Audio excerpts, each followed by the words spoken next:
Hello students, welcome to physics alpha channel. आज हम पढ़ेंगे एल्गोरिथम का पार्ट 2। हमने डिस्कस किया था कि what is the algorithm. Algorithm बताया था कि एक स्टेप बाय स्टेप सीक्वेंस होता है प्रोग्राम को कंस्ट्रक्ट करने का, ठीक है, जो एक सिंटैक्स रूल को फॉलो करता है, जो कि एक रिजिड सिंटैक्स रूल होता है, ठीक है। तो आज हम उसके आगे पढ़ेंगे कि इसकी स्ट्रक्चर क्या होती है एल्गोरिथम की। इसकी 3 टाइप्स की स्ट्रक्चर है, sequence, second one is selection, branching and third one is repetition, जिसको हम लूप भी बोल सकते हैं। तो हम फर्स्ट डिस्कस करेंगे सीक्वेंस। अब इस डायग्राम को ध्यान से देखेगा और इसकी क्या प्रिंसिपल इसका होगा मैं आपको बताती हूँ। In a sequential structure, statements are executed sequentially, one after the another in order in which they are written in program. आप देखो, मैंने आपको भी बताया कि एक सीक्वेंस होता है स्ट्रक्चर में, ए फिर बी फिर सी, एक ही पर्टिकुलर सीक्वेंस को फॉलो कर रखा है जिसमें आपका प्रोग्राम राइट होता है, ठीक है। ये एक सिस्टमेटिकली होता है और ये जो ए बी सी या जो भी हमारा फाइनल स्टेप है, यानी एंड जो हमारा स्टेप है, इसमें एन है, ये क्या है, sequence of instruction in original program. और हम ये भी कह सकते हैं कि ये ऑर्डर ऑफ एग्जीक्यूशन है, कि पहले ए एग्जीक्यूट होगा, फिर बी एग्जीक्यूट होगा, सी एग्जीक्यूट होगा एंड सो ऑन करते करते हमारा फाइनल स्टेप जो भी होगा वो एग्जीक्यूट होगा। ये एक सीक्वेंस है इन इंस्ट्रक्शन का, या भी हम ये भी कह सकते हैं ये ऑर्डर ऑफ एग्जीक्यूशन जो हमें स्टेप बाय स्टेप सीक्वेंस में फॉलो करना होगा। ओके, मैंने यहाँ पे एक एग्जांपल लिया है कि हमें a प्लस बी का होल स्क्वायर जो हम लेते हैं, ए स्क्वायर प्लस में 2ab प्लस बी स्क्वायर, हम इसे एल्गोरिथम की फॉर्म में कैसे लिखेंगे, इसका सीक्वेंस क्या होगा। हम फर्स्ट ए स्टेप में लिखेंगे गेट द वैल्यू ऑफ ए, जो भी हमारी वैल्यू ए है हम उसको असाइन करेंगे। हम कमेंट में लिखेंगे, ये जो कर्ली ब्रैकेट से मैंने आपको बताया था कि ये कमेंट है, read A. Then B step में हम लिखेंगे get the value of B and comment section में हम लिखेंगे रीड बी।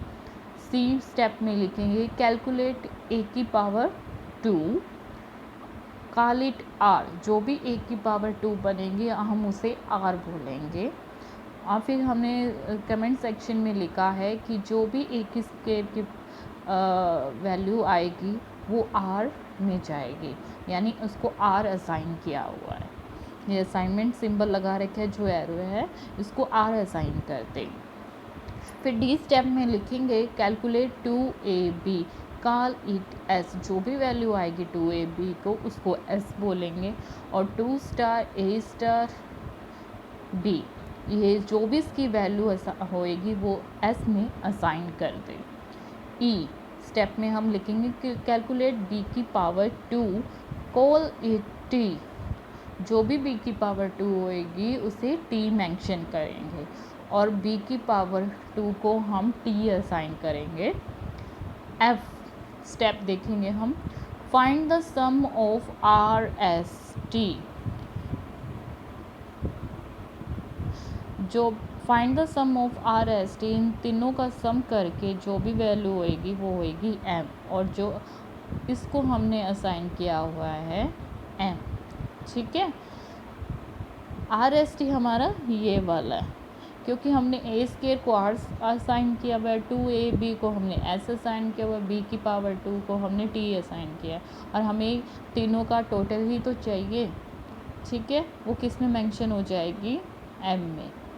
फिर write the value of M as answer and print M, ठीक है। ये जो भी वैल्यू आएगी आर की और ऐड करने के लिए एस, और टी की जो भी वैल्यू आएगी उसको हम एम बोलेंगे, और ये ही हमारा क्या है, फाइनल आंसर है। इसलिए लास्ट जी स्टेप में लिखा है write the value of M, और हम ये आंसर प्रिंट कर दें एम। ओके, ये जो हमारा एल्गोरिथम है ये यहाँ पे कंप्लीट हो गया और हमारा आंसर एम में आ जाएगा।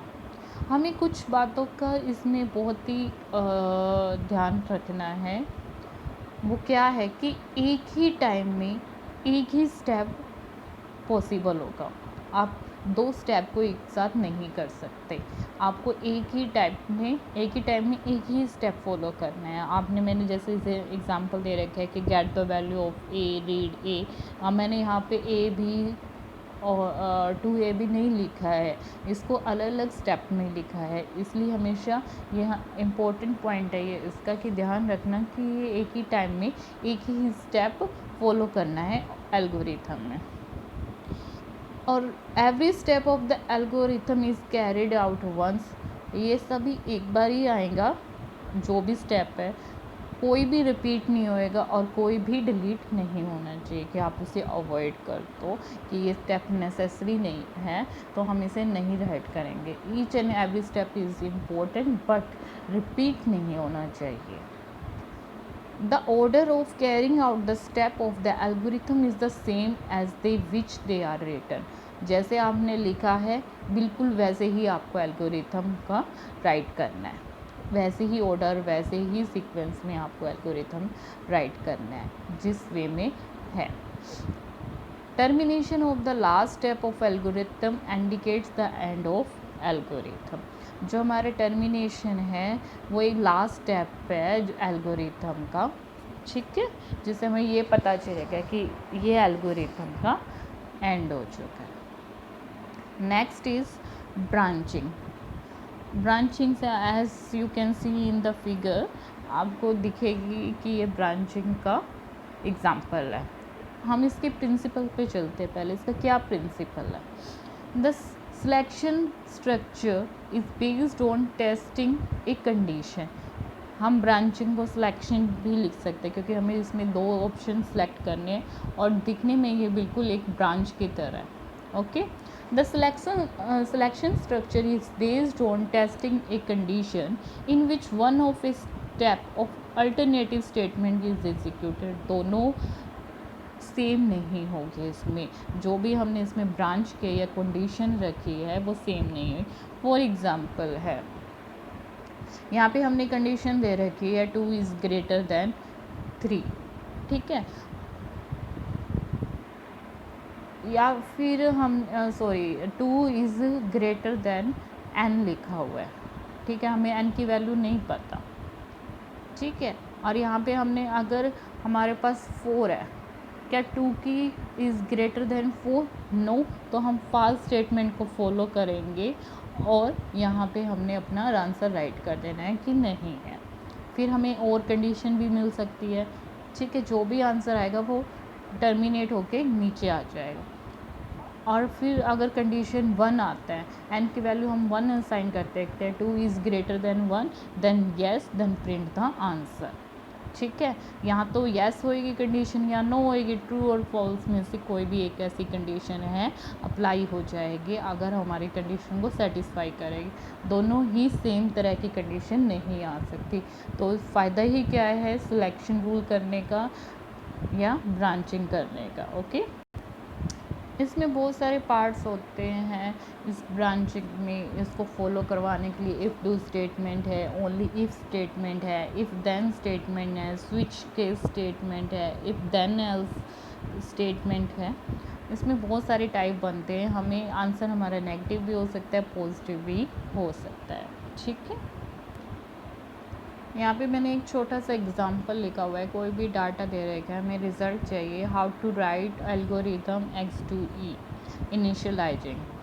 तो हमने वाइल इफ़ एल्स का हमने यूज़ किया हुआ है कंडीशंस का। वाइल में लिखेंगे not at and of the document do read current. If understand, जो भी हमने रिज़ल्ट में लिखा है अगर आपको अंडरस्टैंड होता है तो go to the next section, current section become its this one, ठीक है। एल्स अगर आपने रिज़ल्ट वाला जो हमें पार्ट है अगर आपको वो अंडरस्टैंड होता है तो उसी आप सेक्शन में मतलब नेक्स्ट सेक्शन में चलो, अगर एल्स तो वापस बिगनिंग में जाओ जो आपकी करंट सेक्शन है। अगर आपको अंडरस्टैंडेबल हो रहा है कि हमें क्या परफॉर्म करना है, तो हम इफ में क्या करेंगे, हम नेक्स्ट सेक्शन में मूव हो जाएं। एल्स नहीं तो आप क्या करोगे, आप वापस ही उसी करंट सेक्शन में आ जाओगे, यहाँ से एंड। जब तक नहीं होगा तब तक ये चलता रहेगा, ठीक है। एंड करेंगे हम इस एल्गोरिथम को।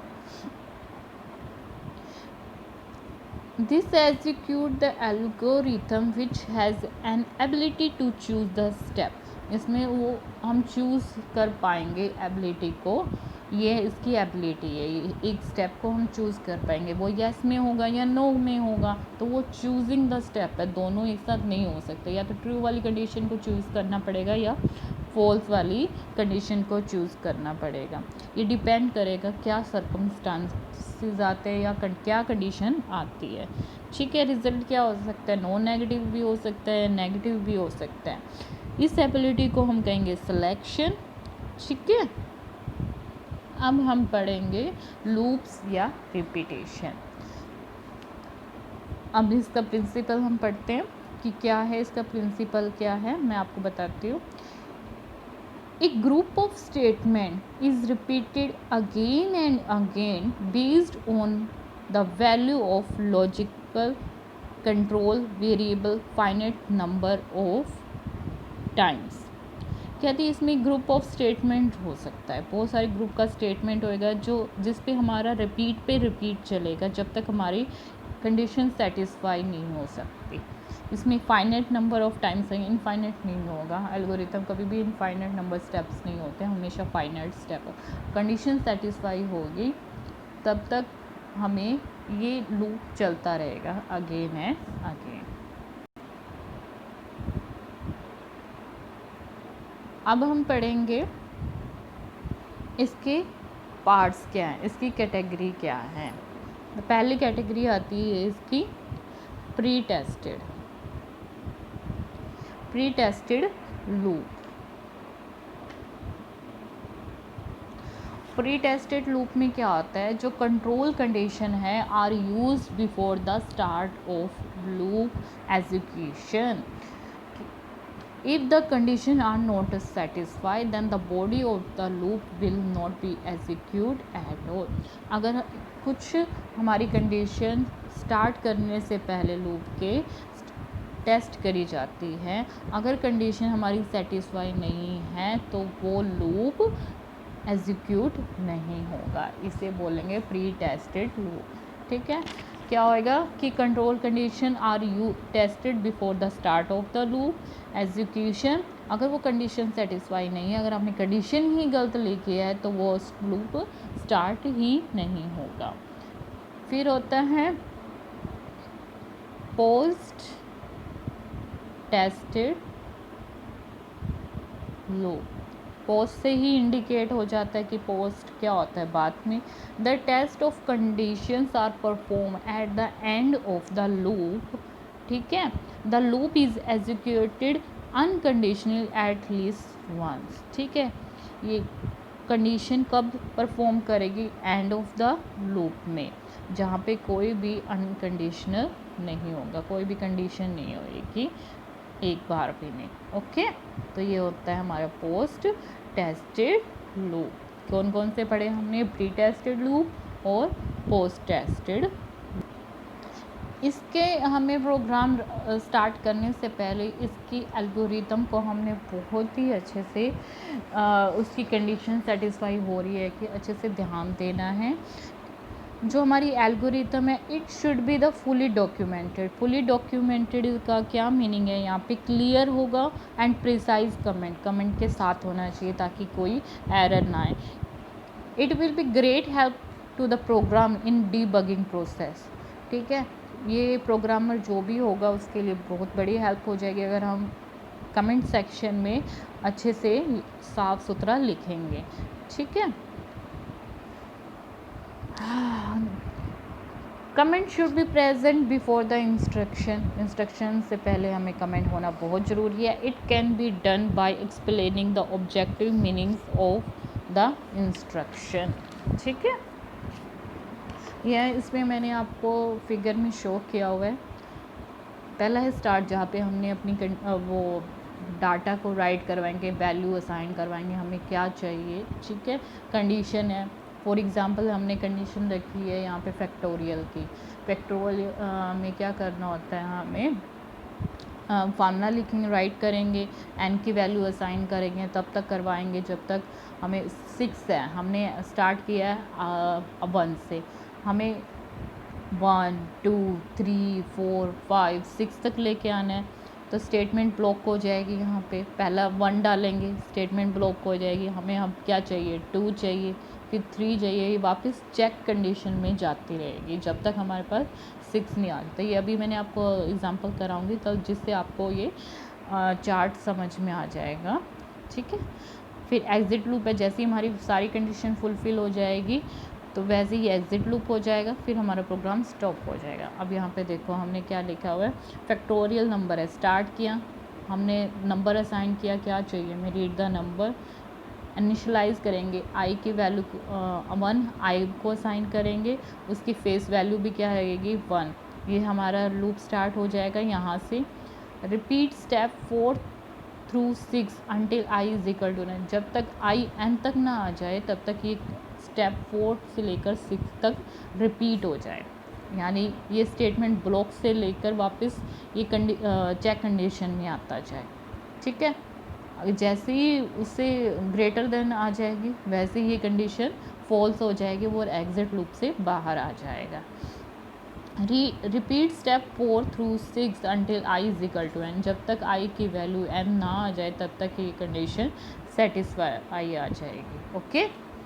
फैक्टोरियल की हमें पता है, फैक्टोरियल को हमें आई से मल्टीप्लाई करना है, फिर हमें उसको वैल्यू इंक्रीज़ करेंगे। मैंने आपको बताया था जैसे 6 है, हम पहले 1 से स्टार्ट करेंगे, 1 इंटू में 2, फिर 2 इंटू में 3, 3 इंटू में 4, वैसे ही आई की हम वैल्यू 1 बढ़ाएंगे, या इंक्रीमेंट या डिक्रीमेंट। अगर डिक्रीमेंट करना है तो माइनस भी कर सकते हैं, लेकिन फैक्टोरियल में इंक्रीमेंट होता है इसलिए आई प्लस 1, ठीक है। ये 6 है, हमें 3 का लेके दिखाते हैं यहाँ पे आपको, हमें आई इज इक्वल टू 3 तक लेके आना है। पहले आप 1 लेंगे, इंटू में 1, ठीक है, फिर प्लस 1 कर देंगे, 2 हो जाएगा, फिर ऊपर जाएगा, और जैसे ही 3 तक आ जाएगा कंडीशन ख़त्म हो जाएगी तो वो प्रिंट द फैक्टोरियल कर देगा। तो स्टॉप, ये हमारा इसका स्टॉप हो जाएगा हमारा factorial, and the procedure for calculate the factorial number, ठीक है।